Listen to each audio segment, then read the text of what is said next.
పోరాటంతో రాజ్యాధికారం సాధ్యమంటారా? సాధ్యం. రష్యాలో సాధ్యమైంది, చైనాలో సాధ్యమైంది, వియట్నాంలో సాధ్యమైంది. సాధ్యం కాకపోవడానికి ఏమీ లేదు. పైగా అంటే అక్కడ పరిస్థితులు బాని సమాజం అంతరించింది, అట్లాగే భూస్వామ్య సమాజం అంతరించి పెట్టుబడిదారి సమాజం వచ్చింది. అట్లాగే పెట్టుబడిదారి సమాజం రావడానికి, పార్లమెంటరీ ప్రజాస్వామ్యం రావడానికి బ్రిటిష్ రాజరికంలో ఉండేటువంటి ఆఖరి వాడైన క్రామ్వెల్ సాయుధ యుద్ధం చేయాల్సి వచ్చింది. అంటే అక్కడ పరిస్థితులు, ఆ దేశ పరిస్థితులను భారతదేశ పరిస్థితులతో బేరీజు వేసుకుంటే ఇక్కడ చాలా డిఫరెంట్గా ఉంటుంది. అంటే ఇక్కడ కులాలు, మతాలు, వర్గాలు, రాజకీయాలు ఇవన్నీ డిఫరెంట్. అక్కడంతా కూడా మతాలకు అతీతంగా ఉంటుంది. ఒకటే మతం ఉంటుంది అక్కడ. చైనా తీసుకోవచ్చు, ఇతర దేశాలు తీసుకోవచ్చు.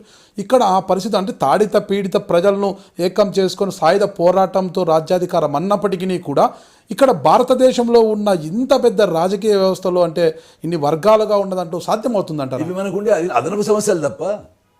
రష్యాలో జాతుల సమస్య ఉన్నది. ఉదాహరణకు రష్యాలో జాతుల సమస్య ఉన్నప్పుడు లెనిన్ జార్ చక్రవర్తికి వ్యతిరేకంగా కార్మిక వర్గ పోరాటాన్ని మొదలుపెట్టినప్పుడు జాతులకు పిలిపించాడు.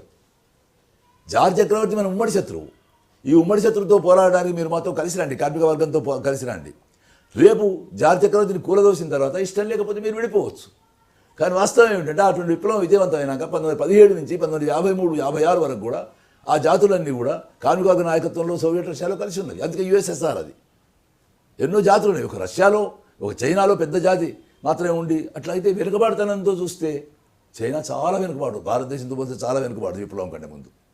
నల్లమందు భాయిలని పేరు వాళ్ళకు. అటువంటి చైనాలో 3000 సంవత్సరాల రైతాంగ పోరాట చరిత్ర ఉండేటువంటి చైనాలో ల్యాండ్ లార్డ్స్ అనేటువంటి, అంటే దాదాపు పాడగాలు, రాయలసీమ ప్రాంతంలో పాయగాలు ఎట్లా ఉంటారో అటువంటి ఫ్యాక్షన్ లీడర్స్ ఉండేటువంటి చైనాలో మరి మావో సెడూంగ్ నాయకత్వంలో రైతాంగ పోరాటం వచ్చి 1949 అక్టోబర్ 1న చైనా విప్లవం విజయవంతమైంది. వియత్నాం ఒక చిన్న జాతి, ఒక చిన్న దేశం.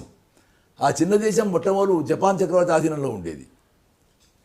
అతను ఓడించే క్రమంలో ఫ్రాన్స్ సహాయం చేస్తే ఫ్రాన్స్ సహాయం తీసుకున్నారు. సహాయం చేసిన ఫ్రాన్స్ తన కాలనీ చేసుకున్నది.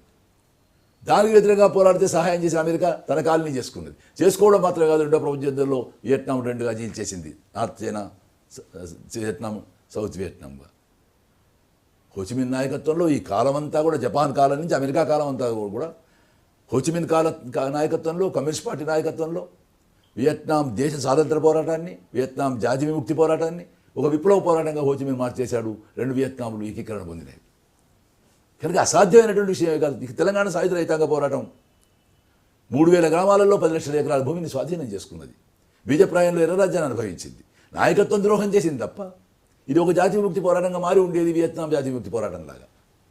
పైగా మీరు సమాజ చరిత్రను కనుక చూసినట్టయితే బానిస సమాజం నుంచి సోషలిస్ట్ సమాజం వరకు ఈ సమాజం అంతా నడిచొచ్చిందంటే ఈ నడిచొచ్చిన క్రమం అంతా కూడా వర్గ పోరాటం లేకుండా, సాయుధ పోరాటం లేకుండా నడిచొచ్చిన క్రమం కాదు. అది సాధ్యమే.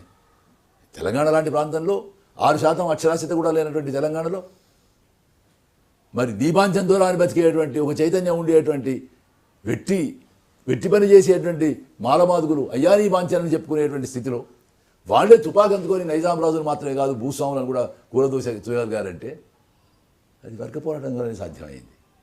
ఒక్కసారి ఇగ్నైట్ చేసినట్టుగా ప్రజల్లో కనుక ఒక అగ్ని అంటుకున్నదంటే, నేను మనిషిని, నేను బానిసను కాదనే భావం అంటుకున్నదంటే దాన్ని ఎవరు ఆపలేరు. అంతవరకు 2004 సంవత్సరంలో చర్చల తర్వాత విఫలమైతే ప్రభుత్వం దగ్గర మావోయిస్టుల ఏర్వేతకు ఒక పక్కా ప్రణాళిక ఉంది, ఒక వ్యూహం ఉంది. అయితే అటువంటి ప్రణాళిక కానీ వ్యూహం కానీ మావోయిస్టుల వద్ద లేకపోవడంతోనే తదితర పరిణామాలు జరిగాయంటారు. ఇప్పుడు జరిగిన పరిణామం కూడా అలాంటిదేనంటారా? మొత్తంగా సైనిక వ్యూహంలో కొన్ని పొరపాటు జరిగి ఉండొచ్చు. అంటే అంతమందితో రావడం అనేది, ఎక్కువ మంది, ఎవరు చర్చలకు 2-3 మాత్రమే రాకుండా అంత జనంతో రావడం అనేది, వాళ్ళ వెంట వచ్చినటువంటి గన్మెన్లే అనుకోండి, వెంట వచ్చినటువంటి బలగమే అనుకోండి, కొత్త రిక్రూట్స్ కావడం అనేది,